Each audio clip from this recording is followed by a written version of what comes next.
आमर गतकाली दिल्ली रे पीएम श्री योजना लागू होगापी एमओयू स्वाक्षर होशार पीएम श्री योजना लागू हम निश्चय जदि पीएम श्री योजना लागू हो तो शिक्षार विकास हो ये भित्तिभूमिर भी विकास हो ता सहित गुणात्मक शिक्षा भी पिला पाइपर 800 स्कूल और 31 जिले में विज्ञान परिवेश खेल में उन्नति कर निश्चय सब शिक्षार सबू क्षेत्र को ध्यान दिजापाई आज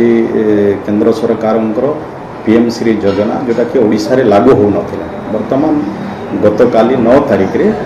एमओयू स्वाक्षर होईचे आ ओडिशा रे लागू हेले सब क्षेत्र में विकास ओडिशा पूर्व सरकार आपको लागू कर नथिले आपण आम बीजेपी सरकार आसला पर लागू करछि